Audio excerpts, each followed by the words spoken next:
starts the Southern Maryland Guitar Guru Show, featuring Dan Harsha and Dan Allman. This week's show, we're highlighting the latest in music, life, and culture. Through different eyes. Yo, yo, yo, this is Dan Harsha, and this is the Guitar Gurus, and with me always is... Dan Alden here. How you doing tonight, bud? I'm happy to be here as always. Yeah, man, and once again, you're cranking on the Ollie's Bar and Grill soundstage phone system, my friend. Yeah, it's such a reliable system, isn't it great? Yeah, man, we're going to be cranking a lot of calls later in the show on this baby, man. We're going to stretch its legs to its capacity, I believe. So that's kind of cool, right? Oh, dude, anytime we can show what it's got, let's show what it's got. That's what I'm talking about, dude.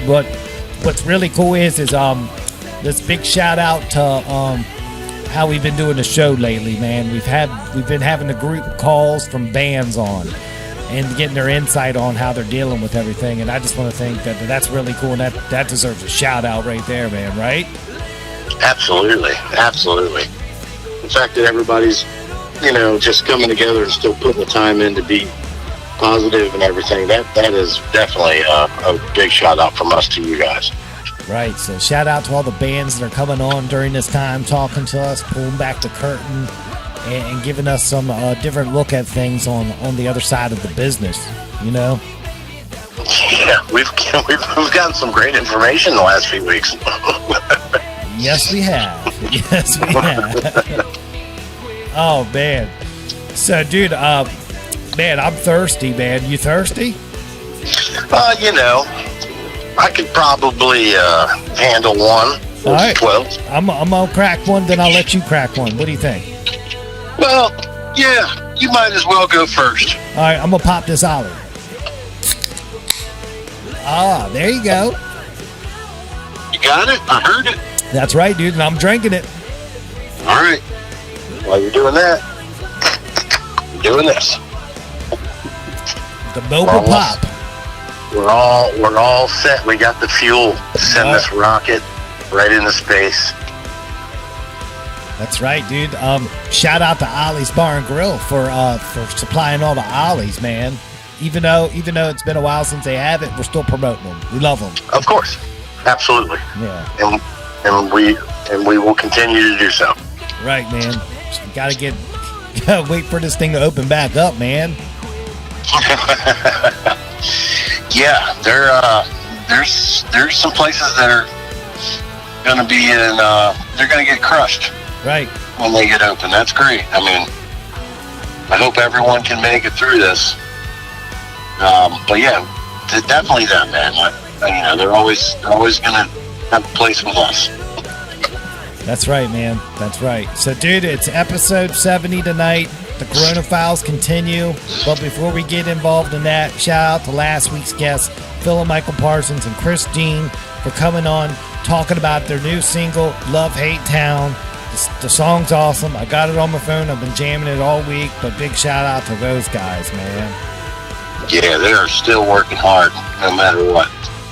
And listening to, having them on and listening back to it last week, wow, man. I mean, that just shows you can accomplish anything if you just get out there and get to it, man. Right. And even when you can't get to it, you can still get to something. So, good job, guys. It was an awesome show. Thank you guys for doing that with us.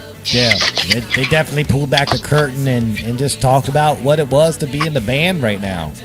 Yeah. And I think other people listening back can relate to it and take some information from that and put it to good practice.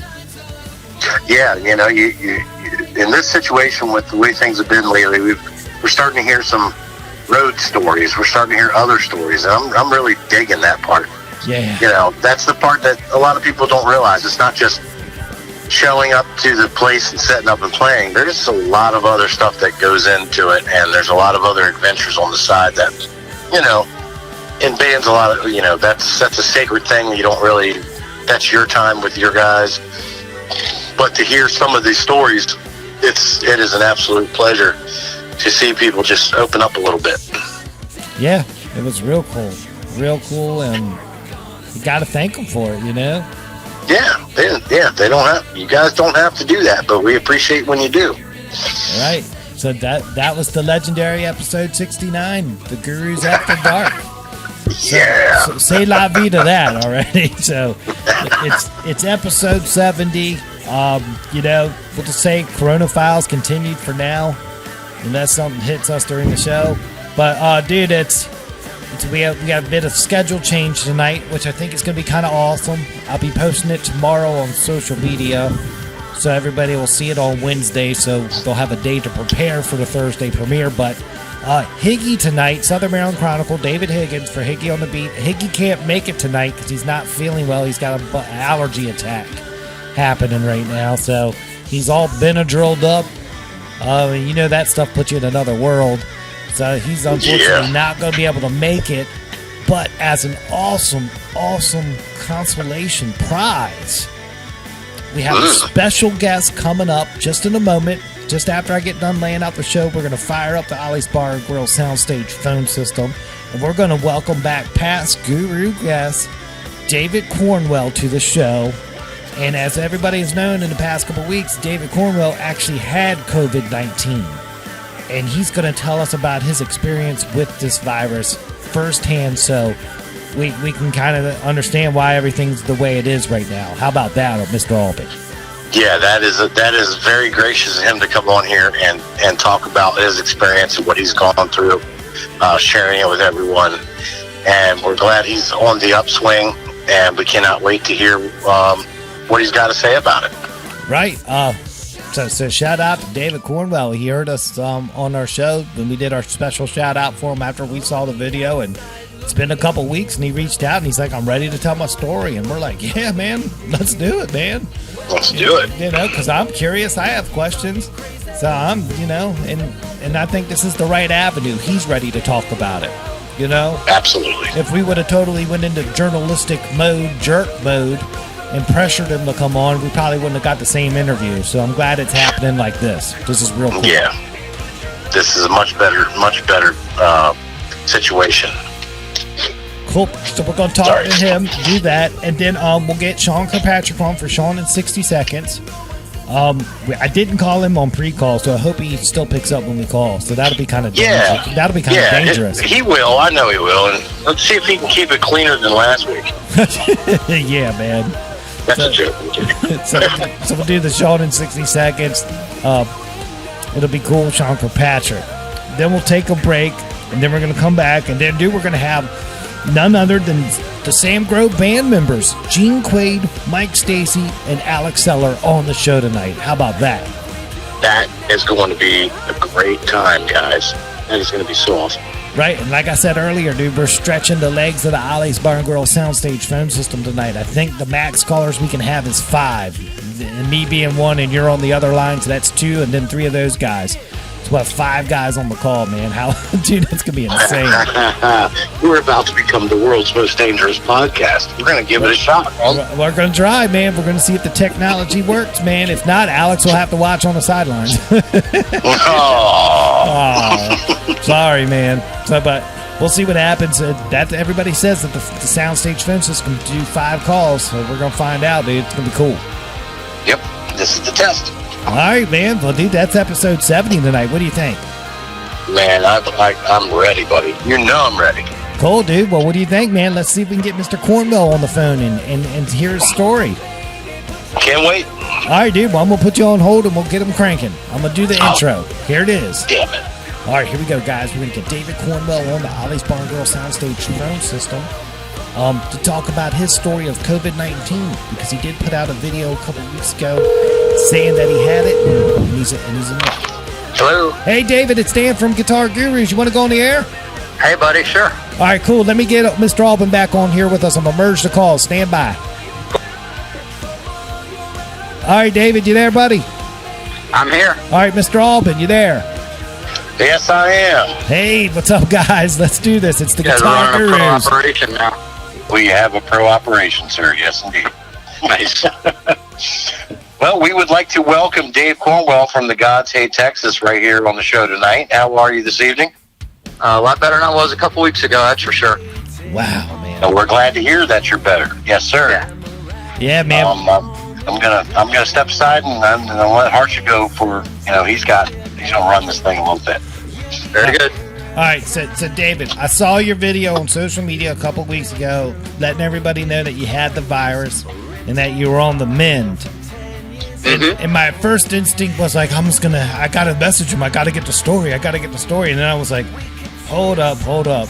Let me just play this cool because I understand going through something like that. You don't want to push too much. So that's why we did the special shout out for you to let you know when you were ready, you could come on and tell your story if you wanted to. Sure. So we're excited to have you here. And, a lot of guys out there, they're curious. They have questions. They want to know different things about it. And, I guess let's just start this off by saying, tell us when symptoms first came on, when you thought something was wrong. What happened, Well, I mean, we've all been inundated with information and misinformation too about this thing. But I had what are being categorized as pretty much the most typical symptoms. I had a fever. Right. It turned into a really bad fever, really high fever, which turned into I guess the next thing that really hit me was the fatigue, where I couldn't keep my eyes open. So there was one night in particular where I just wasn't feeling good at all. I was lightheaded and dizzy, and I just decided to lay down and fell fast asleep. And one of my coworkers called me and said, "Hey, were you in a meeting on such and such a day?" And I said I was, and he said, "Well, you should probably get tested because the guy you were sitting right next to in the meeting tested positive for it." And so I went, I got tested the next morning and found out a week later that I was indeed positive. Now, in the week between finding out, the week between getting tested and actually finding out what I had, the fever got worse. I developed the cough that everybody talks about, the horrible weight in your chest. Hold on, what? Yeah. Oh, yeah. My wife is reminding me I had horrible headaches too. Right. But honestly, the big one, the one that I just couldn't get away from was the fatigue. Because you can take Tylenol to control fever, and you can take cough syrup for the cough and all that kind of thing, but I just couldn't stay awake. So the day that I found out that I had tested positive, I called my doctor, my kidney doctor. I think everybody knows I've had kidney transplants, and I've got some other stuff going on with that. Right. So I always, whenever something out of the ordinary comes up, I always reach out to that team and say, "Hey, here's what's going on." So he said, and I'm not paraphrasing, "Get to the ER right effing now." So my wife drove me up to Sibley Hospital, and they treated me with, they gave me fluids. I was really dehydrated, chest x-rays to confirm that I had pneumonia, which I did. And just there's a whole bunch of stuff. I saw viral specialists. I was interviewed by the CDC because they wanted to do the tracing because I knew who gave it to me and that sort of thing. Right. So once I got the fluids, they didn't keep it. I was only there, I don't know, 6 or 7 hours maybe. Right. And my doctor said, we could admit you, but basically there's a bunch of sick people here. You should go home. So I did. And I continued to sleep for really the next couple of weeks. So I was deep in the throes of it for about 3 weeks. And the day that I made that video, I got up and I was like, I kind of feel better. And the fever had broken a couple of days before that. I still had a fever, but it was more like 101, not 103. Right. And then it's just been a very gradual recovery since then. I'm largely asymptomatic now. I don't have the headaches. I'm still sleeping real well, but I'm not exhausted like I was. There's some remnants of the cough left, nothing like it was. The only thing really that's lingering now is I'm still working on getting my strength back. Like walking to the mailbox wipes me out. But Yeah, it was not like anything I've ever experienced. There were a couple weird symptoms that came up, like my sense of taste went all haywire. Right. Like, I have a real sweet tooth, and if I would eat, a piece of candy or cookies or something like that, it tasted like burnt plastic. Oh wow. Or metallic even, and savory things like soups tasted like gasoline. It was just bizarre. As a consequence, there were several days where I didn't eat at all, just because I put food in my mouth, and I'm just like, ugh, I have no desire to swallow this, and I'd eat a couple of bites and push it away. And I don't know. That's kind of the story. I mean, there are roughly 3 million people in the world right now that have the exact same story, and I can tell you it's no joke. Yeah, man, it sounds scary, man. I am not lying. Like, you're talking a month of your life to getting it out of your system, plus. Well, no, it's not. It's still not out of my system. I still got a ways to go. I still have a little bit of the cough and all that. I'm still technically quarantined. Part of the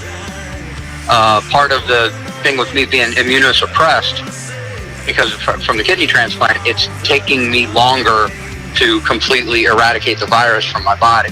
Right. Okay. My doctors have given me estimates anywhere between a month and 3 months before I will stop what they call shedding the virus, and that's what makes you contagious. They're leaning more towards 3 or 4 weeks now. It's not like it was before. They made some adjustments to help my immune system get stronger to fight the virus while I was really in the throes of it, but they have since backed all that off, and it didn't come back. So it seems like I'm over the hump, where at least this bout of it seems to be gone, and I just have to heal. Wow. What do you got to say, Alban? I know you got some questions. Well, I was just he answered a lot of them just in his overall statement. Because my question, one of my questions was, was there residual with like the coughing and stuff, and how long has that been going on? Still happening a little bit here and there. Is it mostly after you go to sleep in the middle of the night, or? It's in the morning usually. Yeah. Does it feel like a tickle first? In yeah. your throat, kind of. Yeah, it feels like, frankly, right now it feels like allergies, and there is some debate between me and my doctor as to whether or not it is allergies. But the weakness, you're not having the energy that I had before. That's the only thing that we know for sure is, the last remaining thing from having COVID. That is, like Dan said, that's and like to ask, were there any type of hallucination? I'm sorry? Yeah, you Were broke there up, any Alban. type of hallucinations? Oh my God, yeah. When I had the really high fever, I had hallucinations while I was awake, and just the craziest nonsensical dreams. Super vivid and just bizarre. Not nightmares, really. They were just super vivid and just, I think I had described them as phantasmagorical. I mean, they were just loony kind of dreams. But in the when I was awake, I would have hallucinations. It's not like I'm having a trip or something like that. But I would feel like somebody walked by in front of me, or lights flashing, or that kind of thing. When I really started feeling better, I was talking to Barb about it one night. I said, I'm aware that I was really sick for about 3 weeks, but it only seemed like a few days to me. I was so out of it that the time just kind of passed. Wow. Yeah, it was like I said, man, like nothing I've experienced before, and would not wish it on my worst enemy. So now, yeah. I hate stepping on you, Alban. What do you got, buddy? No. I mean, that's fine. Go ahead. So you're going through the process. Then when you see the reports of the elderly folks when they get it, and it being such a linchpin to them, you can now realize why it's so bad for the elderly people and why staying home was so important, correct? Oh, absolutely. And because, they listed, people, elderly, people with heart disease, cancer patients, and the immunocompromised, and that's me from the transplant. So that's one of the reasons why I was able to get a test as quickly as I did, and why my doctor was so insistent on me going to the emergency room, was because I was in one of the high-risk categories. And, the thing about this particular virus is it has a lot of what they call, what people will generally call flu-like symptoms. Right. But it's, the flu on steroids. I mean, you have a headache and fever when you have the flu. You have a raging fever and a constant, practically, migraine with this thing. The aches and pains that all go with it. I mean, everything is just turned up to 20 compared to the flu. And then the thing that gets you is the pneumonia.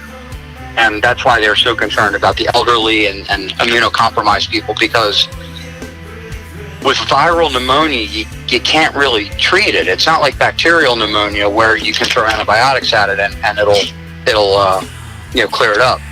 With any viral infection, you just kind of have to sit there and take it. And that was, of course, the concern with my doctors. And by the grace of God, it didn't. I mean, I had pneumonia, but it never really got a hold deep down in my lungs. They gave me some medication to reduce the inflammation and that sort of thing, and that certainly helped. But that's the fear with this thing. It's the virus doesn't take you out. It's the pneumonia that does it. Aha. Right. Yeah. So I don't know. I don't know how personal I can get here, but have you ever smoked? I smoked a cigarette in elementary school and puked my guts out, and I've never gone back. I think that may have helped you in the long run here. Yeah, probably. Wow. Yeah, I thankfully never picked that one up. But do you think that trip to the emergency room, that 6 to 7 hours you had in the fluids you got, do you think that definitely helped you out to make it less problematic down the road? I don't know. It was the main reason my doctor wanted me to go to the ER was because I was so dehydrated, and he wanted to make sure the kidney was doing okay. All right.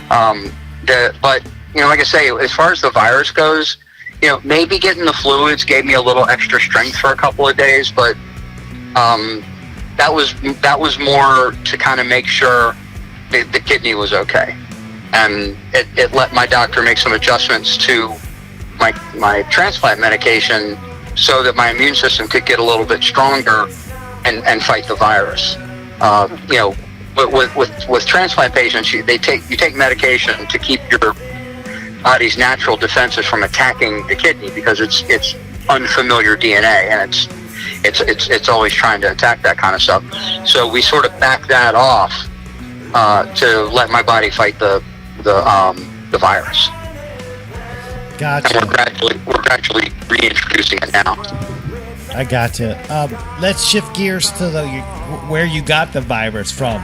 When you said you were sitting beside this person, did you interact with them, shake their hand, give them a fist bump? No. This was in early March, and it was when everybody was going, wait, this thing's serious. But it was before like everything started closing, where organizations were mandating social distancing and stuff like that. It was really like maybe 3 or 4 days after that particular meeting where all that stuff started to happen. But we were all aware enough, at least at that point, that we, nobody was shaking hands or anything like that, or using hand sanitizer and that sort of thing. But, we're in a little conference room, close proximity, so it's a matter of time before you're breathing one another's air. Right. And it's almost certainly how I got it. Did anybody else in that room get it besides you? Or can you even say? There were a couple of presumed cases, but no one else got tested. Okay. Wow, man. Wow. Well, I'm just glad we're talking about it, man. It's unfortunate you had to go through it, and I'm thankful that you're willing to share your story for the community of musicians down here to actually get some real world, like a trusted source, you know, because there is so much misinformation in the news. So it's really cool of you to come on here and talk to us like this, man. Yeah. So I'm glad you brought up the music community. When, you know, before I posted the video and really let people know that I was sick, word kind of got around. I mean, you know, we're all a pretty tight circle. We all talk to one another. Right. I was completely overwhelmed with the number of texts and phone calls and, you know, other messages that I was getting from the music community. You know, my band in particular, you know, just every day, how you doing, man? Are you going to be okay? And all that sort of stuff. I mean, we were still the week right before I got sick, I had already been exposed, didn't know it. We had actually gone over to the drummer's house to work on mixing stuff, and I was exposed a couple of days before that and didn't know it. But I didn't have any symptoms until that following Monday. But even leading up that whole week, we were planning on getting together and rehearsing, and that's when, like, the social distancing thing really kind of kicked in. Right. And we all went, all right, well, we'll wait till this blows over. But, you know, it's not going to blow over anytime soon. But between my band and just the music community in general, I was completely blown away by the support. And not people just messaging me, hey, are you okay? But, like, hitting my wife up, going, hey, do you guys need anything? Can we bring some food by? And all that. These are, you know, people that I'm close with to just kind of acquaintances. And, you know, it was sort of one of those, you know, hey, one of our own is down. What can we do to help? And it was awesome. That is awesome. And I'd like to give a shout out to Barbara. I'm sure she was a real trooper through this for you. Right. You have no idea. Right. No, I don't, but I'm sure she was. Yeah. I mean, taking care of me, running the house, working her day job. Yeah. You know, all that stuff, and, you know, she just rolled up her sleeves and took care of business. Wow. Oh, yeah. Shout out to Barb. That's cool. Well, Yep. David, dude, this has been cool. We won't keep you any longer. I'm thankful for this amount of time, and dude, we're with you every step of the way, man. We're thinking of you, man. This is insane. I'm glad you're on the mend. But, Yep. you know, keep diligent, man, because you are fighting a bigger battle than just the COVID, too, with all your other underlying conditions, man. So just take it nice and easy. That's just who I am, man. The thing with the transplant, I mean, the only reason I bring it up is because it was a factor in treating the COVID. You know, by and large, when it comes to that, people that don't know. I mean, I live a completely normal, healthy life with, you know, a transplanted kidney. That's just again, it's part of my reality. I was diagnosed with the kidney disease when I was 11, so I've never really not had that in my life. So I don't even think about it, except in cases like this where I kind of have to think about it. Right. I got to plug the band, guys. Sure, yeah. I was getting ready to ask you to do that. Yeah. So, again, you know, incredible thanks to Catherine, Dave, and Ken for reaching out and checking on me and making sure everything is good. You know, we've been working on a record for a while, and it's coming together. In fact, we're really down to the last leg of this thing, and our drummer Ken has the studio where we recorded everything, and he's been keeping the ball moving. You know, he's been doing mixes. You know, he emails it to us. We give him notes, and we kind of go back and forth.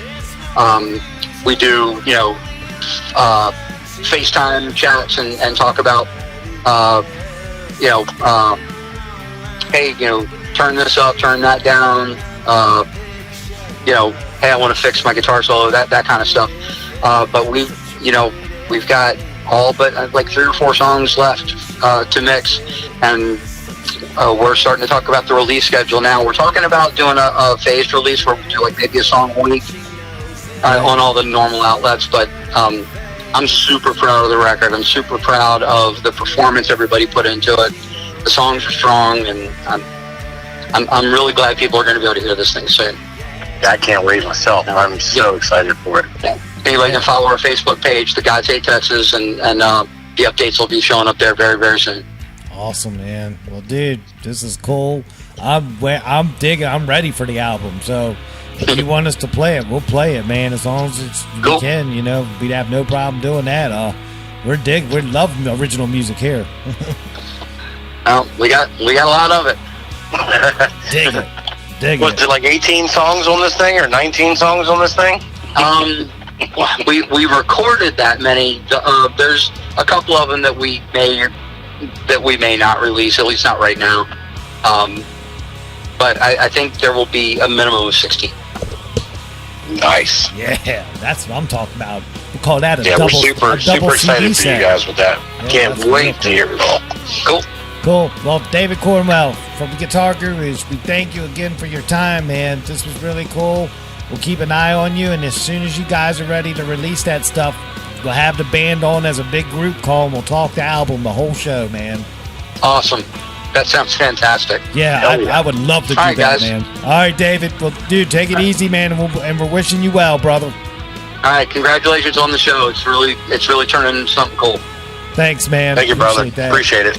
Take care, guys. Have a good night. All right. You too. We'll see you. Bye. Wow, dude. David Cornwell, the God's Hate Texas, man. COVID-19 survivor, man. Wow, man. He's kicking its ass. Yeah, dude. You know what I'm going to do for him real quick? I'm going to pop me an ollie. Check this out. All right. There it is. That's for Cornwell, man. Yeah, we really do appreciate Dave Cornwell coming on here and giving us his story and telling us everything that, he's been through and, just give some insight. This is a real thing. And there are people who are really going through it. And, the music community really rallied around him to make sure he was okay and sent their best wishes. And that's why we love it down here so much. What a great community we've got. Yeah, man. Yeah, dude, man. So, dude, David Cornwell, God's Hate Texas, thank you again for coming on. But it's time to focus in, dude. Let's dial Sean up, man. We didn't do the pre-call, so this is a goose call, man. Let's goose him up. What do you think? Oh, we're going to goose somebody. All right, let's do it. All right, dude, hold on. All right, so Sean Kirkpatrick, Sean in 60 seconds. We're going to get him cranking here on the Southern Maryland Guitar Guru Show. Mr. Albin's on hold. I forgot to call Sean on the pre-call, so he might not pick up, but he's a pro. I know he's a damn pro, and he should pick up. Come on, Sean. We are rolling the dice. Good evening, Guru. Oh, you're a goddamn pro, Sean Kirkpatrick. How you doing tonight, brother? Guys. Hey, guys, cut it down. Hold on. Oh, hey, shit. Sorry about that, guys. I'm modifying a truck right now to put some chainsaws and stuff on in preparation. So. All right, hey, let me merge Albin in on this joint. Hold on. Okay. Albin, you there, dude? I am. All right, here we go. I got Sean, dude. He's modifying a truck with chainsaws. Come on. We're putting some miniguns on there and some flamethrowers and grenade launchers and shit. Getting ready for the apocalypse that's coming soon, or whatever it is. Whether it's a zombie. Are you on your way to the Thunderdome? I mean, what are you doing there, Mad Max? No. It's in a remote location. I can't tell you exactly where we're at right now or who's here. I'm in La Plata. It's getting real, man. I'm done with this fucking quarantine. Like, I'm serious. This is fucked up. It is fucked up. Well, just remember, when you get that thing up and running, man, come scoop me up. Hey, guys, what up? Hey, dude, call. Hey. Sorry about that. Oh no! Hey, you gotta handle your business. I get it. I get it. I dig this style of call. This is awesome. Yeah. They're take a break. Take a break, guys. Yeah, I just picture a guy with like a spiked mohawk and like stuff like that. Well, dude, over here. Like doing some welding without glasses on and shit. Right. I picture Andy from The Office dressed up as a mechanic. going to meet a guy buying life insurance. What do you think about that? That happened. That happened. No, it's more like Dwight over here. I'm losing my fucking mind. Yeah, I'm sure, man. Well, dude, Sure. it's basically, man, it's glorified house arrest. It is. Oh, a little bit easier, I guess. I'm pretty sure house arrest is a little tougher. It is, because you can't go in a liquor store with a mask on. Now you can. Yeah. You can't go anywhere when you're under house arrest. I mean, if I'd have walked in a liquor store 2 months ago with a mask on, they'd have called the cops. Right. Now you walk in without one, they call the cops. What the? Dude, everybody in that kind of job should get double the pay right now. Everybody should be getting double pay. Because that, Period. dude, you getting people hostile with nothing to lose, they'll be robbing them places first. hey, don't talk about me like that. Oh, You live on a farm. I'm just kidding. Good. No. So, you dude, should be building a still, not modifying cars. Hey, I just got it. I mean, yeah, obviously, the still's already been operational. That was done a long time ago. Now we're trying just to defend the still. Nice. Right.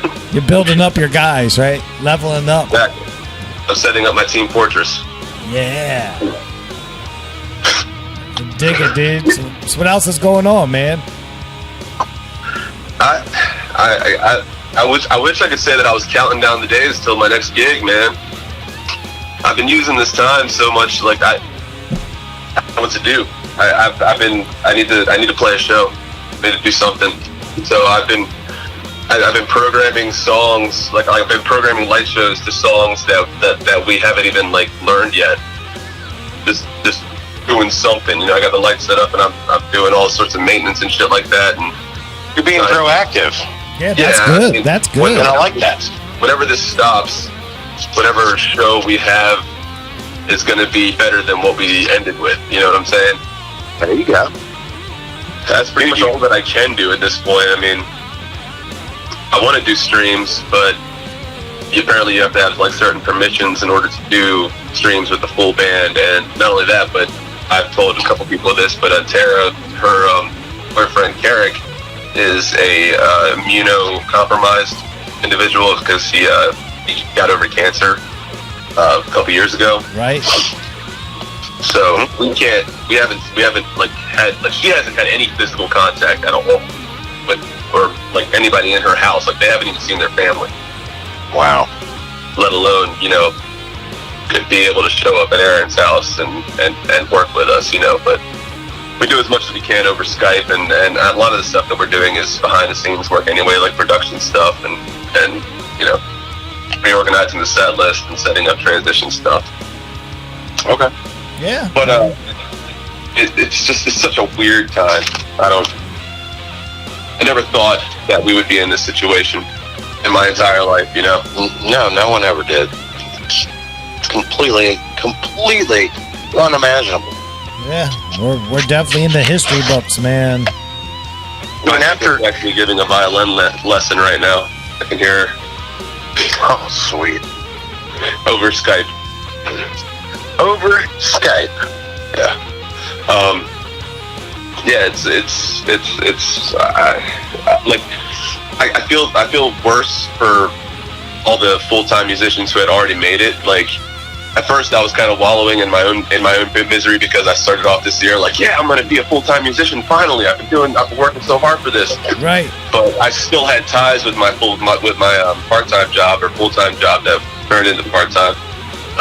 So I was able to kind of jump back onto the farm work and pick up some more slack there. And I haven't had any issues with my rent or car payment yet, luckily. But I mean, there's so little respite or recovery or whatever help for the music industry right now. It's absurd, and I don't know. We still don't even know when it's going to end. No, we don't. Still, we don't know. That's the scary part, man. Bars are still closed. Not having a clue at this point still. Right? I mean, what about stadium events? You know, that's just crazy to me. Next summer. Right? I mean, damn, man. I mean, are you still willing to take the net? You know, there's a lot of questions to be answered, man. How are they going to react when it does get back to kind of normal? Yeah, and not only that, but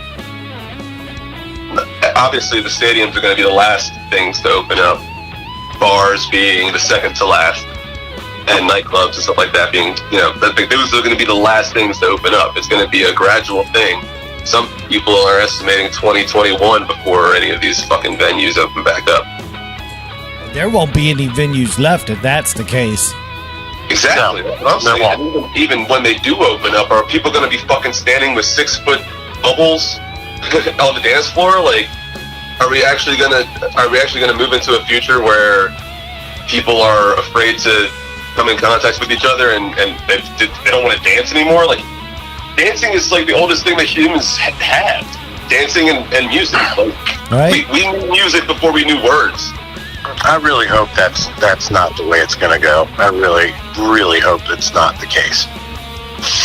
I mean, could you imagine? I mean, dude, to be out and being social, we're social creatures by nature. That's who we are. That's right. That's how we create societies. That's how we live together. That's how we make things happen.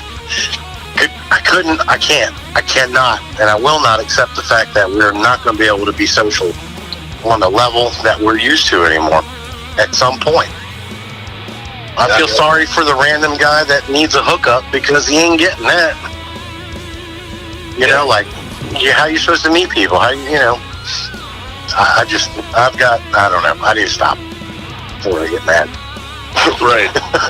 I'm already, everybody I've talked to is so beat up right now. Yeah. Spirits are down for the most part. Everybody feels defeated. Everybody's starting to get a little depressed.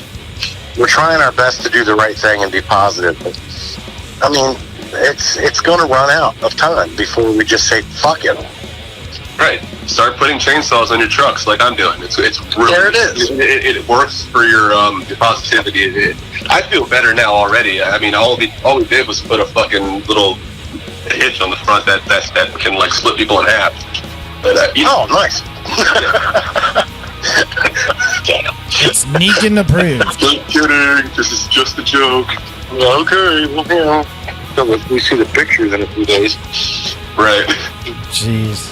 Well, dude, it's been another awesome segment with you, my friend. It really has, but that time has come.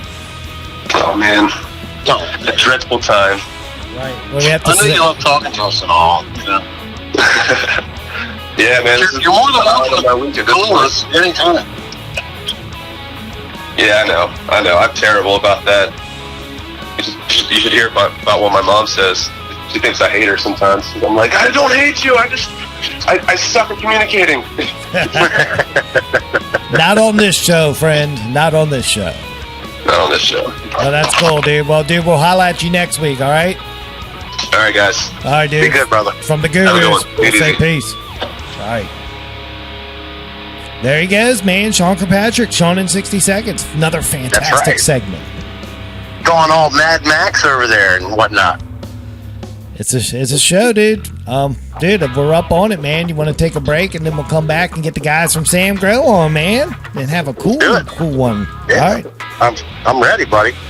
All right, well, dude, it's the Guitar Gurus with Dan and Dan. We're Southern Maryland's #1 choice for music talk radio, and we'll be right back after these words.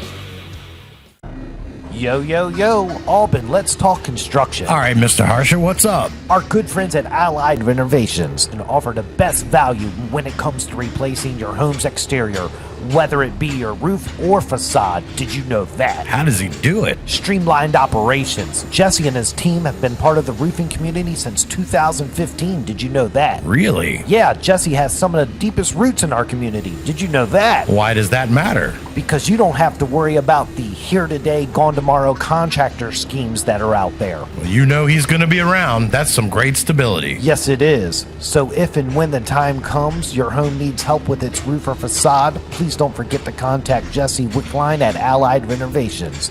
That number is 301-399-7031. Once again, that number is 301-399-7031. They are waiting for your call. Tattoos last forever. They're a permanent statement about your personality and style. Do you want to spend the rest of your life with ink that looks like it's been done by some junior apprentice? Or do you want a custom tattoo from Christopher Lane Tattoos? Chris has over 10 years in the biz and uses the best ink and machines in the industry. Check out Christopher Lane Tattoo's Instagram feed today and you will just see for yourself that he does some of the finest work in the Southern Maryland area. Give him a follow today and you will just marvel over the attention to detail in his work. Christopher Lane Tattoos on Instagram is your start on a pathway to tattoo bliss. Book your appointment through Christopher Lane Tattoo's Instagram private messaging service for an exclusive bonus that only Guitar Guru listeners are eligible for. Follow Christopher Lane Tattoos on Instagram today. Yo, yo, yo, Albin, let's talk site maintenance solutions with Cooper Construction. Okay, great. Why are we outside? I wanted you to see how Cooper Construction's handling my site with the installation of my new septic tank system. Oh, I'm loving all this heavy equipment I'm seeing. You need this kind of equipment for this type of work. You say, do you? Yeah, man. Cooper Constructions offers complete site solutions for septic tanks and mounds, lot clearing up to 3 acres, and most importantly, stormwater management. Okay, let me get this straight. Cooper Construction offers site maintenance for lot clearing, septic systems, and stormwater management? You are correct. Does Cooper Construction have all the credentials needed for this type of work? Yes, they do, my friend. Cooper Construction has over 20 years experience in the construction world. How do we get a hold of them? That's easy. Just dial 301-683-7766 and ask for a site visit today. Again, that number is 301-683-7766. Give them a call. You can also reach them on the web at buildwithcooper.com. Cooper Construction. From site to site, they will treat you right. What's up, y'all? This is Sam Grow, and you're listening to the Southern Maryland Guitar Guru Show. The Southern Maryland Guitar Gurus, the only guys that would do a live broadcast from Dog Patch. We see each other through different eyes. Oh yeah, we're back from break. It's the Guitar Gurus with Dan and Dan. It's happening, man. How you doing tonight, Mr. Albin? Oh man, this is one of my favorite times right now. We're having such an awesome episode 70 tonight, man. It's a pleasure as always. I am over the moon tonight, brother. How are you? Oh man, I'm doing awesome, man. The first part of the show taped perfectly, and then we got so many callers on the Ollie's Bar and Grill soundstage phone system. We had to lock them all up on the system during break. So before the signals get unlocked, we got Gene Quade, Mike Stacey, and Alex Seller from the Sam Grow Band are on the phone with us now. Say hi, guys. Hey. Whoop, whoop. People. Yes. All right, It's man. a party line, man. It's a party line.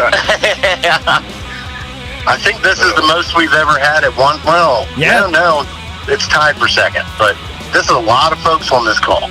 Right. Well, this is the most independent phone numbers I've ever had to call. Separate lines, all merged together. It's crazy. So this thing ain't gonna crash, is it? Dude, we're running windows. We're running The unemployment windows. site. It's not a switchboard. The unemployment site. Who said that? That was Quade. Well, first of all, I'd like to say thank you guys for coming on here and being gracious with your time and hanging out with the Gurus tonight. We do appreciate it. Mike and Gene, we've had you guys on before. There's a long history with us. It's a pleasure to have Alex for the first time. We're going to get to know him tonight. So thank you guys for that. And whoever's breathing heavy, good Lord. Man, I thought that was you. No, I'm It's talking. not me. I'm just kidding. Thanks, Scott. We really appreciate it, y'all. We really do. We've all been locked up for too long, and Right. tonight's going to be no exception to the fun we've been having the last few weeks. True that. All right, so who wants to go first? What have you been up to since the last time we spoke, Mike or Gene? Good, Mike. Oh, jeez. Well, since the last time that we spoke, we did this alien thing called touring. What's that? Yeah, exactly. And we were planning to support the last record. Played a bunch of great shows with a bunch of really awesome bands and awesome artists. And then after St. Patty's Day, in Ocean City? Yep. Yeah, exactly, yeah. The 13th or something like that, 12th or 13th, yeah. Yeah, 13th or 14th, and then we've been on lockdown ever since. Yeah, we had a good run in Florida, Colt Ford, Cold West, was it Wessel? Co Wetzel. Yeah, so we did a run with those guys in Florida. It was nice and warm, and then we heard we were coming back home and playing for a few people, and then that was it. Wow. Well, dude, the last time I saw Eugene was at... Hey, don't call me Eugene. No, I'm... right, actually, the last time I saw Mike and Gene was at the show at 5 South Center way back. When wow. Dude, that's like when the Love and Whiskey had come out, wasn't it? No, that was Boots in History. Yeah, Okay. Yeah, that was the Love and Whiskey record, and Taylor Phillips was with us that night. Right. Dude, Dan doesn't get out much. Dude, that was an awesome show, man. I just sent you and Mike a picture of the stuff you signed for me that night, so you can see that it's hanging up in our studio, man. Appreciate that. Don't stuff. cash that check. I know I signed it, but it's not gonna be good. Right. Well, the last time we talked to Mike, you guys were just coming off of playing with Skinner. Oh God. Oh yeah. That was the last time Mike was on, yeah. And tell us about that and how awesome that was. I'm sure that was freaking cool as shit. Dude, that was one of my bucket list things there. Yeah, that was awesome, man. That was a great night, and we were standing side stage for most of the show. At the end of the night, while they were playing Freebird, one of the techs grabbed my phone and ran it out onto the stage while they were playing it. It was a keyboard. Wasn't it the keyboard player? Well, no, he ran it out to the keyboard player. Oh, okay, right. But it was one of their techs on stage right. That was cool. That whole group of people are just down-to-earth guys, man. Like total professional, right?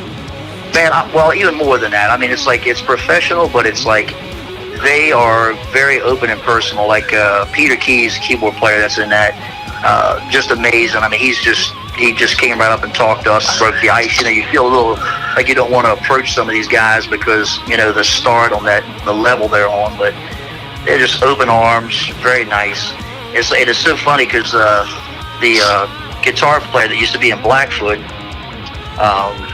what's his name, Mike? Oh, Ricky Medlock. Ricky Medlock. Now, Ricky, that guy. Man, I know him from way back, like Wilmer's Park days when they used to play there. Oh, yeah. Yeah. Wilmer's Park, there's a name I ain't heard in a while. Going back in the past. But, Deep past. That was a great time. Wow. So let's talk to Alex real quick. So tell us how Alex joined the band, what happened, give us the circumstances behind it. Oh man, circumstance. I had just moved to Nashville. I'd been here for probably 3 weeks, and then I got a call from a Nashville number, so I was like, well, might as well answer it. And it was Joe, the drummer and tour manager, and he said he saw my Instagram and I looked like I was funny. Yeah, that makes sense. Yeah. So him and Sam took me out to lunch, and we talked and ended up hanging out at this chicken salad place for like 2-3 hours, just chatting it up. And then they called me for rehearsal. So explain just like that. So how was the rehearsal for you? Oh man, so we did it at the label in the recording studio, and I walked in and they were micing up all the instruments, and I remember calling my girlfriend and I was like, these sons of bitches are recording my first rehearsal. I was like, you're not gonna believe this, but it ended up being awesome. It's like we've known him forever, man. When he walked in, it's like just like family. That's yeah, it was great. That's why we had to change his name immediately. Alex the Tinley. So where'd that come from? Oh, that was Tinley. You told him. the engineer from the studio kept calling me New Guy because he knew everybody else, but not me. And then he was like, he kept saying, "What's your name?" So Joe was like, "You know what? Don't even ask him his name." He's like, "Just look at him and guess what his name would be." And the guy Zeus was like, "Well, he looks like he'd go by like his last name, like Tinley." Nice. Sure enough, that stuck. So now I come in the studio and I'm hearing Tinley. I don't even know his name is Alex, right? So I start calling him Tinley, and I can't change it. Wow. I love Too it. late. Oh yeah. I mean, there could be a way worse name, you know. True. True that. Yeah, really true. Yeah, they could have been. He looks like Dumbass. Then I'd have been Dumbass for the rest of my life. Where did you come from originally? Where are you from, Alex? I'm from North Carolina, Wilmington, North Carolina. Nice. All right.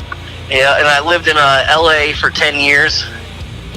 I made a lot of headway out there, but it was time to come back towards home. Right. That's why y'all clicked so well, because you're an East Coast guy. Exactly why it happened. Yeah. Well, and who couldn't get along with Joe, you know? Everybody can get along with Joe right off the bat, so. Right. That's right. Unless Joe doesn't like you. Well, luckily that didn't happen. Yeah, then he'll let you know real quick. Well, Tinley played with some pretty big names out there in LA too, so he's being pretty modest. He played with some pretty heavy hitters. All right, so who'd you play with, man? Oh, man. I play for this guy named Sam Grow, and he is awesome. I see what you're doing. No, I got to play for some people. You know, I spent a lot of time out there. I worked with Hollywood Records for about 5 years.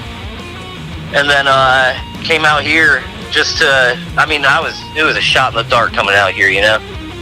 But it ended up working out perfect. Good, man. But who did you work with? Who did you work with? You still don't want to drop any names, I can see.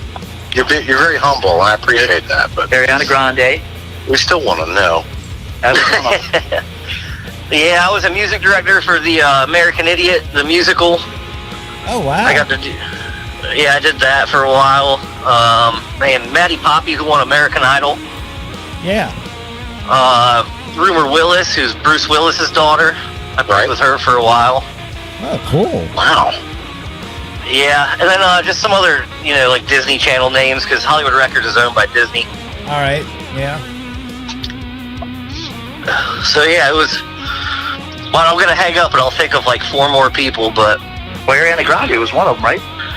I did a couple shows with her. Oh, that's cool. That's real cool. Oh, wow, okay. Yeah, well, I played guitar for her brother, Frankie, so that's how all that happened. See, the networking. So you know. Networking. Yeah, they're great people. But, I just made my way around. I did it all by myself. Nice. What are your axes of choice? I have an endorsement with these handmade guitars called Marvin. Okay. And I play a Telecaster, pretty much, that's set up like a 59 Les Paul. A Telecaster body shape with 2 humbuckers and 2 tones and 2 volume pots? Yeah, exactly. It was the same wiring as the 59 and everything, and it has the coil tap on it, so it goes from humbucker to single coil. It's actually my signature guitar through him. It's great. That's awesome, man. I dig it. That is awesome. Wait, have you played it, Mike? What's that? Have you played that guitar, Mike? Oh, yeah. They're nice. They're really nice. But, Alex, you got to tell them what the name of the model is, because it's your other nickname. Yeah, it's called the Calamari. Yeah. I gotta know. I am intrigued. Well, growing up in North Carolina, right on the ocean, everybody, I grew up in a big surfing community, and everybody called my older brother Squid. So when I started coming out on the scene, they were like, "Oh, little Squid, Calamari." Yeah. Oh, that's cool, man. That's real cool. Yeah, so that's what my signature model is called. And actually, it's great. Right now, Keith, who makes the Marvin guitars, is he's selling my signature, and anybody who buys them, he's donating $500 to Music Cares. Oh, that's wow. Really? That's awesome. Yeah, smokes. How much does this guitar cost? They're kind of expensive. The good ones are, you know. Right. Yeah, exactly. I think that's very awesome that there is a donation involved with the purchase. I really love that. Yeah, especially right now, you know, Music Cares is taking care of a lot of musicians out here that aren't working and have no income. Yeah. So, good for him. Are you guys hanging in there pretty well with that? Oh, yeah. I was just at Sam's house yesterday. Oh, that was your head in that picture. Oh, yeah, was it? Because I could tell Joe, kind of hard to miss him, and then... Oh, no, Joe wasn't there yesterday. We did some fishing, hanging out. I'm sorry, yesterday. It was the day before, I think, then they were over there. I think he was doing a write or something, had a meeting or something. Yeah. Yeah. Sam's holding up well. Yeah, firing guns and shit. Man, I tried to, but we didn't have enough time, but he's doing all right. He's got all of his land. He's got his own fishing pond. He's got a shooting range. He's got it all out there. He doesn't need to go anyway. That's it, man. It is nice down there. It's definitely nice down there. It sounds beautiful. Yeah. I'm surprised he hasn't put a studio. It's got a beautiful place. So you guys are all hanging in there right now with everything locked down, and how? I'm just going to ask this straight up. How's the survival right now for everybody? Is everybody okay, or is it starting to get a little nerve-wracking, or is it?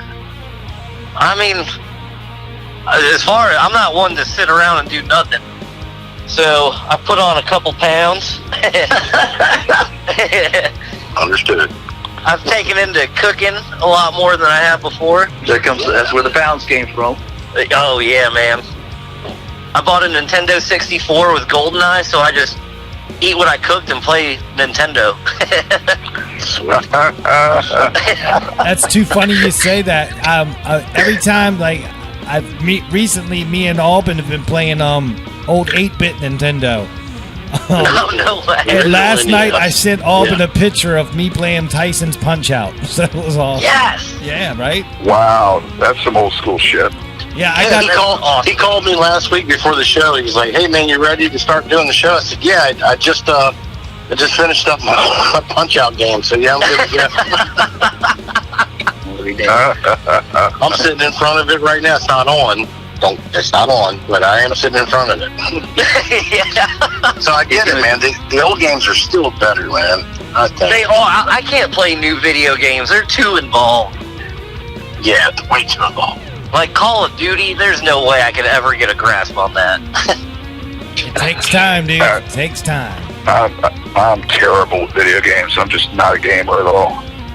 Come on, yeah, Mike. that's why I bet you were good at Pong back in the day, weren't you? Oh God! Remember when that came out? People would sit around and stare at that for hours watching the little guy go. I mean, it was worse than watching tennis. Yeah, it's so fast. Oh my God, it's so fast. Didn't take much. I mean, at least if you were watching tennis, you could count on some sort of tantrum from McEnroe or something. Yeah. Right. Oh man. That's what I'm talking. I remember the '80s, man. McEnroe was always in the news for some shit. Always. Well, I mean, him and a couple other people actually made tennis watchable because something happened. I He get was it. the original badass in tennis, man. Lord. Yeah. I mean, other than that, it wasn't much better in Pong. Yeah, exactly. What are you keeping busy with, Gene? Man, I've been doing a lot of songwriting, a lot of co-writes. Like every week I try to get a couple co-writes in, and teaching some vocals, just doing all kinds of side jobs, anything I can do really just to kind of make money and pay the bills and stuff. Uh-oh, somebody's in trouble. Uh-oh, I'm sorry. That must be Tinley. Tinley's in trouble. Are you getting yelled at? Oh no, I just scared my girlfriend. Oh, nice. This is what it's come to around here. Wow. Just scaring people. Lord. So you got vocal lessons going on and some co-writing, and that's good. Yeah, man. actually, I think, man, it's like, it's I guess the good part of it is like as much as I'd rather be out on the road playing and financially be where we were. It's like learning a lot about stuff that I haven't had a chance to mess with. You know what I mean? Like putting a lot of efforts into learning my gear better, learning how to record better, master better, do all that stuff. But the songwriting stuff is really just digging into that. Some cool things are happening there. It's like kind of writing with some people that I, didn't think I'd be writing with. But this whole opportunity, everybody's kind of, easy and accessible. If you're a songwriter, you're at home, so everybody's writing on Zoom or Skype and that sort of thing. So Sure. Well, good. Keeping the wheels spinning, man. Yeah, it's definitely changed a lot of things, Yeah, it happens. Well, that's good. I'm glad you guys are keeping busy with something, I mean, in this day and age, with the way things are for the last month plus or whatever, 6 weeks, 1 into 7 or whatever, I don't know, I lost track. It's terrible that we lose track like this, but, I'm going to say that I think it's real easy with something like this to lose desire or lose just the passion if you're not careful. Sure. And you gotta stay on top of it, or else you'll just look at your stuff and go, I haven't touched it in a week. Yeah, do I even want to? Yeah. I just got really, really busy. As soon as I knew that we weren't going to be going back out, and we got that call, I was like, first thing, of course, the panic sets in. Yeah. Day two and a bottle of whiskey, I was pretty much getting more focused about, okay, I need to do this. And it's like either I'm gonna learn this gear or I'm gonna throw this stuff in the trash. What is that? Write a book, or I'm gonna read a book, or I'm gonna write a book. One of the two. Something's gonna happen here. Yeah. So go ahead, Mike. I'm sorry. I was going to say, if you're writing the book, you get to do both. That's true. Hey, good point, man. I missed you, Mike. So, do you guys have any advice for anybody who's going to be listening in here to have them, for staying focused and staying on top of it through this difficult time, as far as keeping your skills up, keeping your fingers stretched? Yeah, get a job that lets you work from home. For a question like that, that's definitely, you want to hear that from Mike Stacey. Oh, jeez. I miss being on the road. I miss doing the shows. But now, I've got the opportunity to sit down and practice like way back in the day when it was all you had to do. And, so I've had the opportunity to actually dig back through some old books, pull out some stuff that I hadn't touched really for years. And actually, Alex, it's kind of your fault. Well, you sent me that video of Comiskey. Oh yeah, what was it? The coronavirus rag. Yeah. So I pulled out a couple of old books, like an old blues guy named Reverend Gary Davis, who played a lot of ragtime type stuff. And I found my old Robert Johnson book. So, cool. Oh, yeah, that's your man right there. Been doing that. And, I've had the time to go back and, play my mandolin and mandola and all that stuff.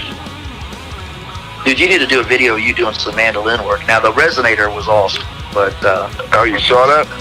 Yeah, dude, that was clean, and all... Hell yeah. People were asking me about that. Some people that I guess I was doing, when I was doing the co-write, they brought it up and said, yeah, man, we saw Mike Stacey doing Smoke on the Water for a resonator. And I'm like, badass, what? And they go, yeah, man, he plays the hell out of that thing. If there's something wrong, I'll probably try it. and I couldn't think of much more wrong than trying to play Richie Blackmore in open G on the resonator. You got to pull off a couple more songs like that, just something that people wouldn't think about. I actually, at the same time I did that, I kind of mocked up a version of Cat Scratch Fever. Yes. Oh man, bring that back, man. So what are y'all doing for rehearsals? Nothing? Well, no, we're basically, because, a group like this, we've got songs that we're learning. Speaking of new songs, we've got, one that's been, Sam just released that's kicking some serious butt right now with YouTube. They got a lyric video out. Song About You is the title of it. But I think it's probably way over this now, but it's like 30,000 views on YouTube way after it came out. Wow. So yeah, that song is huge for him right now. He's getting a lot of hype on that. Yeah, I talked to Sam earlier today. He said it's doing real well. Was it even streamed? Like, is it over 60,000 streams, I think? Oh, good Lord. Honestly, if you want those numbers, you got to talk to Michelle. Yeah. Sam just... I can't count that high. Once it goes past 1, 2, 3, 4, I'm done. You only count to 4, and that's it. Yeah, seriously. Me and Sam just did an acoustic video for that song last night, so that should be out soon. That was the first time I'd played music with somebody in over a month. That felt good. It was rough at first, man. Well, is that coming out on are they going to put that on the Fam Club too? They have this new Fam Club thing they're doing. Andrew was there and he shot it. Okay, so that's going to, Average Joe's label's going to... Yeah, he pretty much just followed us around with a camera all day and watched us fish, and he watched Sam build a hammock. He told me about that. That's cool. Yeah. So they're getting. He's actually doing a lot with this time off too, being a lot more present online and stuff. And they say they've been running that fan club and doing their merch stuff and everything. So he's been seems like there's was that the quarantine concerts that he's doing too. Yeah. Oh yeah. So lots happening there. But as far as rehearsals, man, I mean, we've basically been working on our own individually. Like, I've got the list of stuff that, as it comes available, the new songs that they want to do.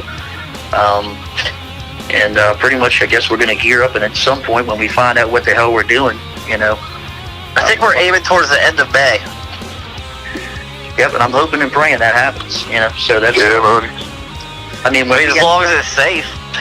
Yeah, well, when we had to stop, I mean, we basically had a lot of cool shows lined up to happen, like Kansas, Colorado, Washington State, California, Nevada. Yep. So we had a really serious run, and that was all going to happen right after we got that news. So, yeah. I mean, actually, this was going to probably be the busiest. We've always been super busy, don't get me wrong, but this was going to be the most routing that we possibly had in a tour, like steadily rolling like that. A lot of miles. Yeah, definitely be on the road a lot. So, but that got canceled those dates. Like I say, I guess they're going to reschedule that stuff. But of course, to get the momentum again, it's going to take a little bit. So, Yeah, definitely. Yeah. That's how it works, man. Everything starts working out, and then boom, kick to the pills. Like I say, it's always a light at the end of the tunnel, that shining thing. It'll turn it around, and actually, you never know. This might make the smaller venues a little bit more accessible, and even some of the bigger venues might bring down the ladder a little bit to have the entertainment in there that couldn't get in there. You know what I mean? Exactly. That's true. Yeah. And it could actually, and don't get me wrong, I'm going to go both ways here. It could work the total opposite too, and it's like any of the smaller venues might not be around, and then the bigger ones might be only doing the big cash cow acts. So, that's something we're going to see as things open up. But I'm pretty sure there'll be a frenzy for, everybody's going to want to go out and let loose. Oh yeah, absolutely. I mean, that's what I've been saying for a while. It's going to be off the hook. But I do believe that at the same time there will be some casualties. Things that won't be able to make it back. Things that when you figure some of these venues that we play at, I mean, it's like, a lot, and I'm not just saying this about venues, but a lot of stuff in this industry and even past the industry are like, we're hanging on by a thread, restaurants and all that. So it's like, you take that a month of no money coming in, and they're basically probably already behind when that was hitting, and they're counting on, here comes the summer, man, we're going to be okay. And all of a sudden, whoosh. Yeah, I just saw that Amoeba Music on Sunset in LA. They can't open back up. Oh, wow. Yeah, and they're like a major staple as far as like record stores. Yeah. But yeah, they can't afford to do it because of the property they have and everything. Wow. That sucks, man. I mean, shoot, I just drive around, our little town, Columbia, and it's a ghost town, man. No kidding. Yeah, I mean, the most I see anybody is, if I'm out walking the dog. And, people are out in the park wearing masks, stuff like that. That must be nice, because Nashville still has full traffic and everything. Yeah, I was going to say, I guess it just depends on where you're at, because, of course the stores have lines here, and it's like, and I'm pretty sure it's different in Nashville. I'm still up here in Maryland, but it's like, total different scene, I'm pretty sure. Well, I mean, people don't care here. Either lines or curbside pickup kind of stuff. It is insane. Me personally, I went to Lowe's Saturday in La Plata, and I placed my order online for curbside, and I looked at the line out front, and it was stretched out across the building. Wait a minute, for Lowe's? And you know how big that place is. Good Lord. Everybody's working on their houses right now, I guess. So it was insane, the amount of people. And I'm thinking to myself, there's some business that are raking it in and others that are not going to make it. It's just, it blows me away. That's how that works. Yeah. Well, you saw that, what was it, Ruth Chris just took that $20 million small business loan, and then they gave it back because everybody gave them hell for doing it. Right. Yeah. Bruce Chris? They should have took that. Yeah. They took $20 million, and then they gave it back because everybody was, condemning them for it. They should have. Wow. You're an overpriced steakhouse to begin with. You don't need that money. Yeah, I know. Their steaks aren't even that great. Yeah, I can make a better one here. Yeah, exactly. Yeah. Come on, man. I don't need valet parking. That's right. It doesn't make it. I don't need that. I don't need that. Oh, man. All right, so when the weather's better and all this stuff is blown over, we're going to go over to Dan's house and we're going to have steaks.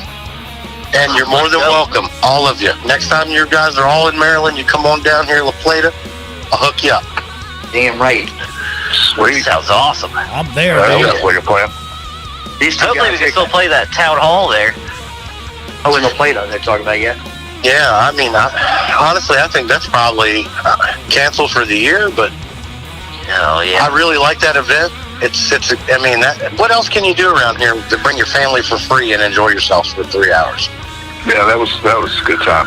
You can go catch some crabs. It's an amazing event, man. Did you see Sam's post the other day about somebody shipping him crabs? I know it can be done. Oh, dude! Somebody put a meme up of crabs on the luggage carousel. So there's all these loose crabs running over there. Oh my God! Alex, have you been able to experience that in Maryland at all? I have once. I'm from the coast of North Carolina, so we got the blue claws and everything there. No. Have you done it here in Maryland? That's not the same thing. It's not the same thing. Yeah. When we were in Ocean City, we went and got crabs one day for lunch. And I like how you said blue claws. That's how I did say it's not the same. No, man, we catch crabs on the dock all the time. But no, they try to cheat you on this all-you-can-eat crabs down there because you're like, yeah, I'll get all-you-can-eat crabs, and they're like, cool, here's a bunch of French fries and fried chicken. We'll be out with your crabs in 20 minutes. And you're like, oh, I see what you're doing. Now, don't you have to also, every time you order a platter, you have to pay an extra couple dollars for the platter? Well, yeah, I think that's how they get you too. Because I was like, wait a minute, I thought it was all you could eat. Now, why am I paying for each tray? Yeah, that's how they get you on that. No, that's what they're saying. What they gave you is all you can eat. Right. This is all we want you. This is what we want you to eat. It wasn't called all you want to pay. Now, say you want some more, it's going to cost you another $5 per plate. Yeah, it was an expensive lunch. It cost me $65 just for lunch. Wow. Yeah, that's ridiculous. Yeah. Damn, man, they saw them coming. Yeah, exactly. They gave you a Southern Maryland They had special. good fried chicken, though. The fried chicken was good. Yep. But yeah, the crabs. But actually, no, man. All last year we kept missing out because we don't have a lot of time to spend in one place, True. Mm-hmm. Yeah, you're It's in and like we out show the up, same load night. in, check, play, leave. Right. Yeah. And you got a full-time driver now, right? Thank God, yes. See, that helps. That helps. Oh, you ain't kidding. So Timmy came along. He had to do a lot of the driving with me in the early before all that bus stuff started happening. So he knows that whole lifestyle too. Yeah. Oh yeah. So no more of this truck stops without water and Joe shitting himself in the kitchen and all that stuff. Well, no, that still happens. It just happens. Now it just happens in a more expensive vehicle. That's true. That's true. Well, let me tell you, I don't think anything's going to be worse than that time. So, Tim, you should be glad that you were not there for that. I am. It was the funniest story ever. I'll tell you that. It'll live on forever. That poor guy. That was a mixture of some bad moonshine. I'm not going to say from where, but it was Ohio, wasn't it? Oh, you had to go say it. Yeah. Why not?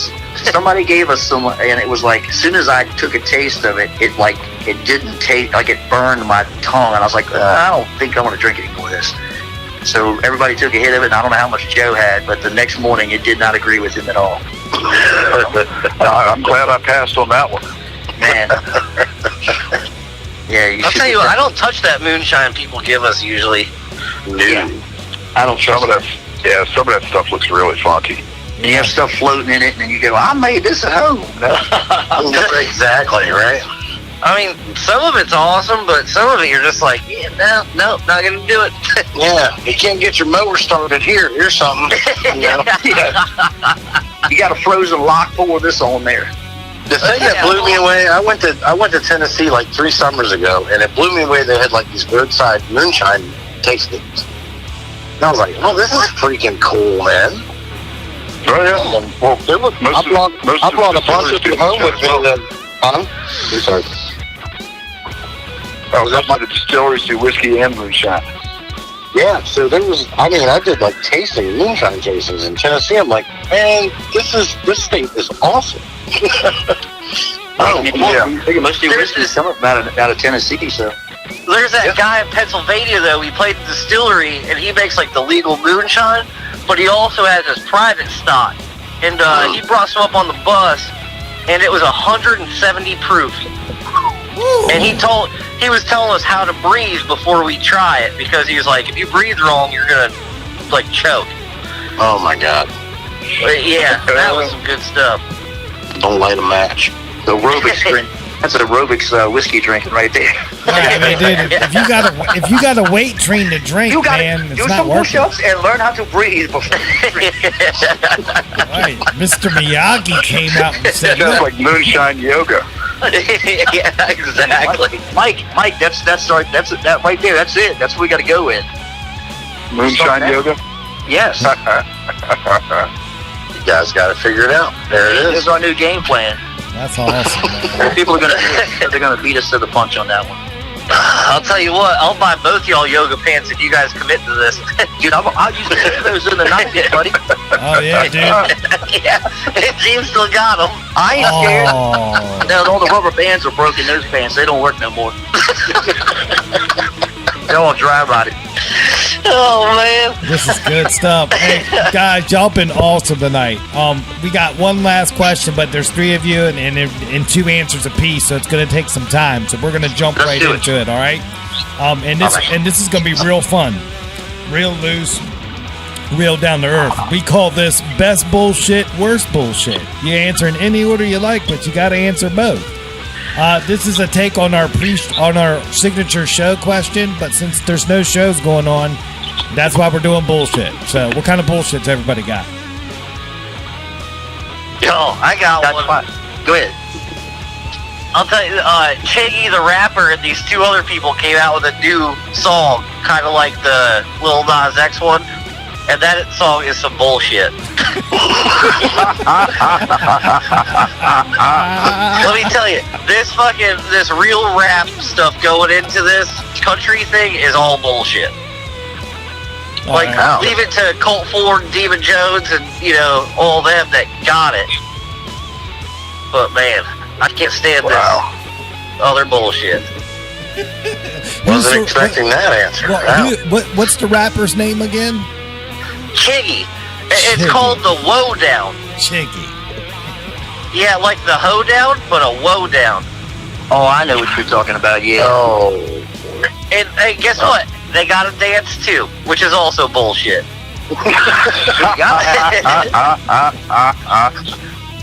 This is good stuff, man. I love it. Great stuff. All right, so so we'll do this. There you go ahead, Mike, man. I have nothing yet. We'll go. I was just talking about this today. I mean, all right, here we are, locked down, confined to our houses.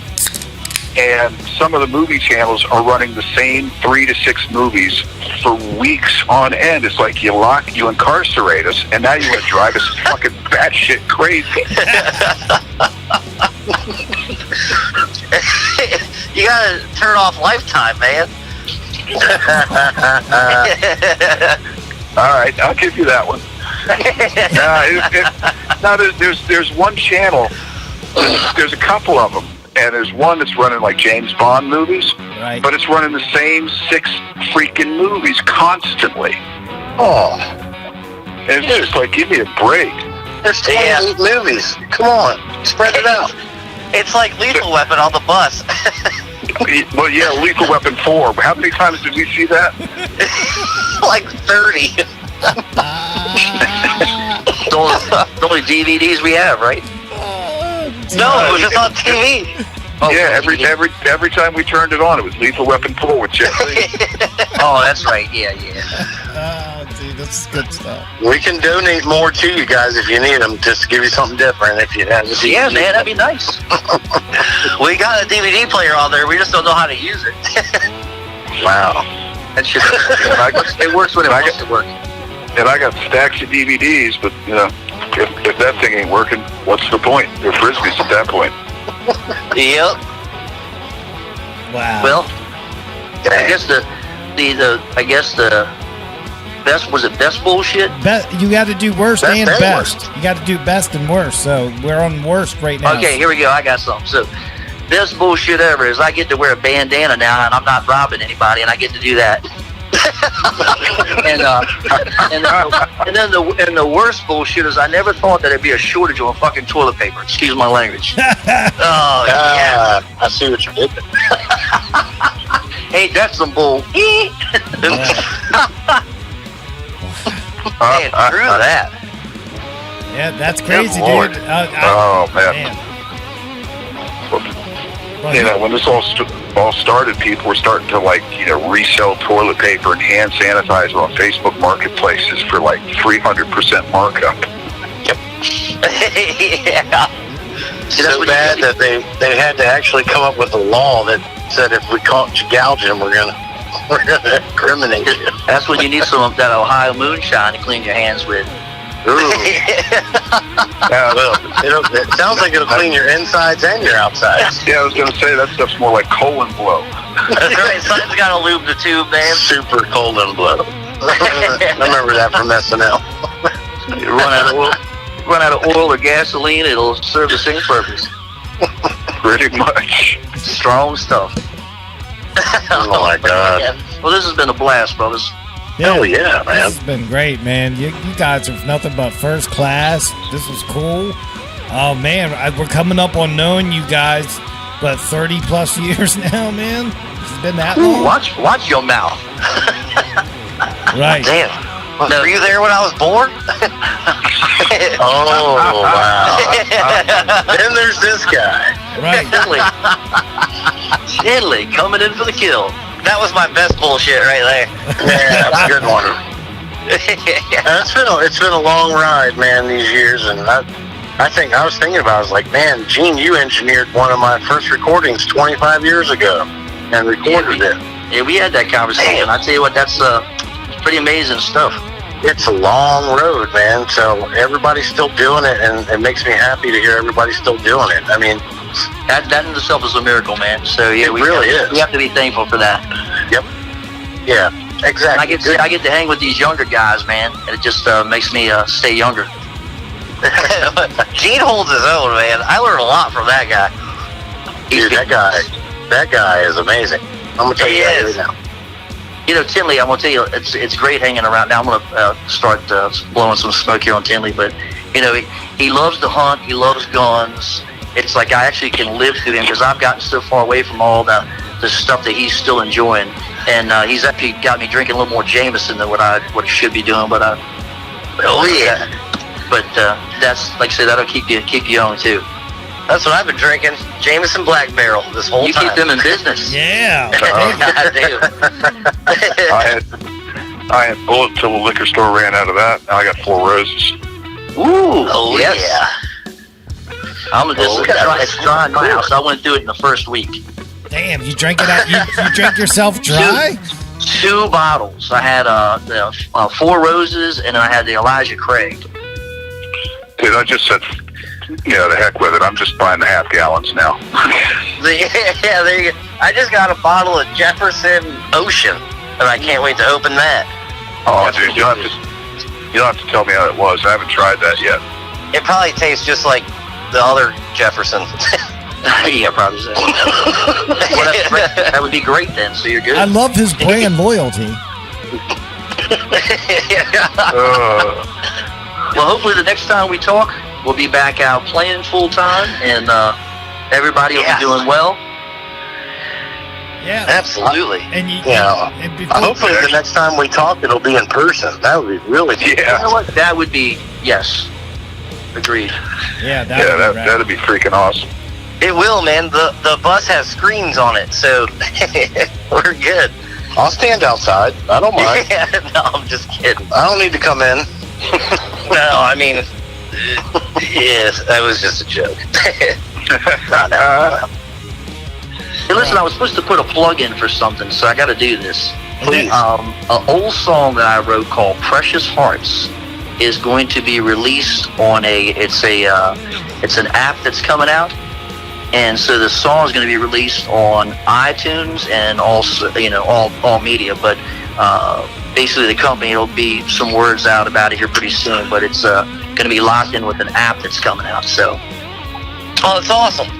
Yeah, nice, man. That's cool. It's more a plug for the company because, like I say, they're going to be using the song and its title. It's called "Precious Hearts." They're going to be using that to promote this thing that they're putting out. So, but there'll be information on it that'll be out there for everybody to see. But kind of cool. So we'll see what happens with that. The song was written a long time ago. Mike, you remember that one? Yeah. Yes, I do. So it's good to see that it's good to see that somebody likes it and wants to pull it back out of the dust and use it. So damn right. Congratulations on that, man. Yeah, that's real cool. Real cool. Sweet, man. Dude, I just noticed I was looking, and the reason why I brought that up at the end is I was just looking at some of my texts, and the person had said something about just make sure you mention that. Don't forget, now you did it. So, well, that's great. Well, we're looking forward to that, man. That's going to be awesome. Keep us in the loop with that. Sure will. And hit us up with the progress on it. We want to follow that. Will do. No problem. Awesome. Well, dudes, this has been an awesome call tonight. It was crazy having 3 callers on with us. So 5 guys talking, but I think we managed through and had a great time, man. Oh, man, this was great. Yeah, really appreciate you having us on, man. And like I say, thank you guys for what you do. It's definitely, I've noticed a big difference in the area just because of that. You guys promoting stuff and getting out there to shows and all that. So thank you. Oh, you're welcome, man. We love the community here, and me and Alvin always wanted to find our way to help out everyone, and having this show as a conduit for other people to explore local music without having to go to 20 different places. That's cool too, So I just don't think a lot of times, like people, a lot of people forget that it's the fans and the family of supporters, that make this all happen. If people don't come to the shows, then the bands don't get to play, and then the clubs aren't there. So it's a, it's a support thing all the way around. So everybody's hand in that really does help. So, and real quick, I'm glad you brought that up, Gene. I really do appreciate you acknowledging what we're doing here. I thank you for that. And the reason for this, what we're doing, is because of having the influence of you guys early on with us. Right. Because, it was tough back then. There wasn't a lot of people that were trying to help you out or look out for you, but we remember that you guys were always those kinds of guys that just always said, hey, whatever you need, I'm here, man. What you got going on? And it was you guys' influence that brought us to this point. Wow. So I want to say thank you to y'all for that. Well, I tell you what. Thank you very much. One, and this I got to give one from Mike Stacey. I mean, that guy has influenced so many guitar players on a local standpoint and outside of that, and his teaching and everything he's done and being. I mean, Mike has given so much of himself to that. Hats off to him for that too, because he's really hell yeah, Mike. Dude, it might have been worked out better if I knew what the hell I was talking about. when you shortfall the rest of us, so right. You did a good job. You did a good job. Damn funny. It's awesome. Good stuff. Well, guys, Thank you, guys. Well, make sure when you see Joe and Sam, you tell them how good a time you had on the show. And the show comes out this Thursday night at 8. If you can stop by for the chat, man, stop on by, man. Me and Dan live chat all night long. It's real cool. Absolutely. I'd love to hang out with you guys. Definitely. Yeah, we'll be chatting it up while it's coming out, man. So definitely come on. We'll send you invite. Alex, accept my fin request. You're making me depressed. Oh yeah, there's that. I gotta get on the radio show to beg for a damn friend request approval. Isn't that something? Yeah, we see what's going on here. I'm on it. As soon as I hang up. All right, buddy. Cool. Well, dudes, man, this has been awesome, man. I thank all three of you tonight, and we look forward to getting everybody back on the show in person, maybe soon, and then we'll talk about it then. What do you think? That sounds fun. Let's do it. Perfect. All right, guys, from the Guitar Gurus, we'll talk next time. Thank you and good night. Good night, guys. Good night. Right. Good night. All right, thanks. Good night. Yep. See you guys. See ya. See you, Gene. Peace. Peace. See you, Mike. Right and correct. Woo! Hey, Mike, you still there, bud? Yep, still here. All right, man. All right, sweet. It's extra time with Mike Stacey.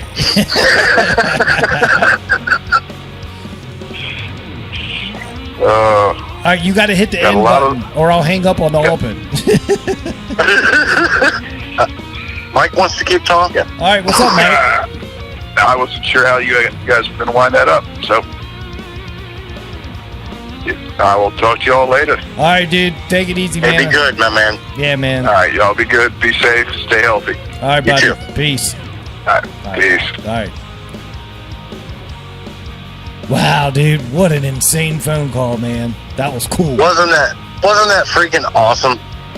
Yeah, man. Dude, having everybody on the line like that, it went really well, man. That was real cool. Real cool. Dude, it handled the soundstage phone system handled it like a champ. Everybody sounded good. Everybody's in good spirits. We got to have some fun.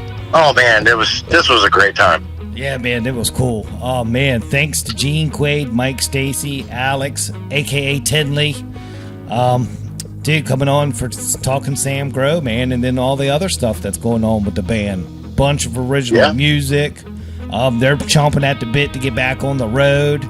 They took on the best bullshit, worst bullshit question and answered pretty cool. It was awesome. Oh man, and dude. Wow, just a home run of an interview, man. I think we did good, man. Damn right, man. I'm very, very, very proud of this episode. Yeah, same here, man. This is real cool. Let's recap real quick. So, dude, we started off the show strong like we usually do, setting it all up, thanking last week's guest. That was cool. And then Higgy was out this week, and we had David Cornwell come on and talk about his coronavirus. So that was real cool. I mean, you're not gonna find that kind of content anywhere, not even on the major news networks. So That's right. so I mean, a first-hand account from a guy you can trust what he said. You know, an honest conversation. There's no benefit to lie. No. And I believed every word he said. So man, that was just real cool to get that insight, so everybody understands what's going on. Absolutely. Right. Then we talked to Sean Kirkpatrick. Sean in 60 seconds. He's had enough of the quarantine, I think we can safely say. Oh yeah, he's in it. That's for sure. It's just he's like, no, I'm out. You know, he's just, I get it, man.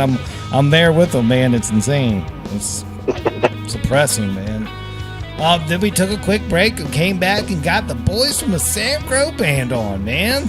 That was man. I'm riding that wave, man. It was real cool, man, having all three of them on.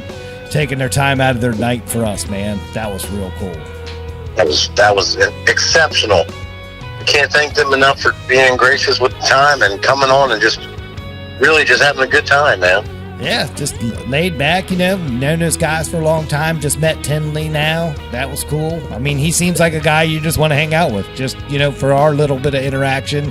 I could see myself hanging out with that dude all the time, you know? Hell yeah. Hell yeah. But it's just that East Coast vibe, you know? And I mean that, dude. It's like, that's why he fits in so well. So we kind of, East Coast people understand it, you know? We get it. Right. We get it. Right. It's cool. But, dude, man, what a show tonight, man. Great show. Thank you to all the guests. Thank you to all the sponsors. We want to run down the sponsor list. Yeah, I'll let you take it. Go for it, man. All right, let's see if I can get this here. It's been a while. Yeah, there you go. All right, well, we would like to thank the Southern Maryland Chronicle, David Higgins, Southern Maryland Chronicle. Go check them out online. That is our number one source here on the show for our news. Right. We'd also like to thank Jesse Wickline, Outlet Renovations. We would like to thank Christopher Lane Tattoos. And we would also like to thank Cooper Construction, Site and Maintenance. For all your site maintenance needs, from site to site, he'll treat you right. That's right, dude. And then also Island Music for Guitar of the Week. Whenever they get fired back up, we will be firing that back up. That's correct. So we will have that. Shout out to Prime Street Grill. When everything gets back normal, we'll get back cranking with them again. That's right. Hell yeah. Yeah. They're open 7 days a week for carryout now instead of 5. They just moved to 7 days today. That's awesome. That's good news. That's a good sign. Right. That's a real good sign. That means there's demand there. Yep. That's cool, man. But wow, dude, what a show, man. We're coming up on it. Hour 42 minutes, basically. I'm looking forward to next week's show. This week's show was just awesome. I got to dial it up for next week, man. I got to pull a rabbit out of my hat. See how I'm going to compete, man. Got to keep the momentum going. I think we can make it. I think so, too. I think so. Is there anything else you want to say before we go, man? No, that's all I got. Thank you guys for this, for all the support and listening in and being a part of it. Thank you guys so much. That's all I got. Right. Well, then I'll say thanks to everybody out there in Guru Nation for tuning in, listening to us. Special thanks to David Cornwell again for coming on tonight. Special thanks Gene, Quade, Mike, Stacey, Tinley, Sam Crow Band members. Those are your guitar players, bass player and 2 guitar players. That's the band, man. That's the string section. You know what I'm saying? That's right. Giving the string love. Yeah, giving the string section their time on the show. It was real cool. Even at the end when we had the awkward hanging up on, it's all good. That makes for great radio. So love you, Mike. That's good stuff. Mike's the man. Go way back with him. But no, dude, I'm good, man. I'm spent. The show's awesome. Yep. I love it. Episode 70, the Corona Files continue. And we got some real cool conversations documented tonight. So I think it's time we're going to get out of here. What do you think? Sounds like a plan. Everybody be good. Love you all. Perfect. It's Guitar Gurus with Dan and Dan. We're Southern Maryland's #1 choice for music talk radio. We will see you guys next week.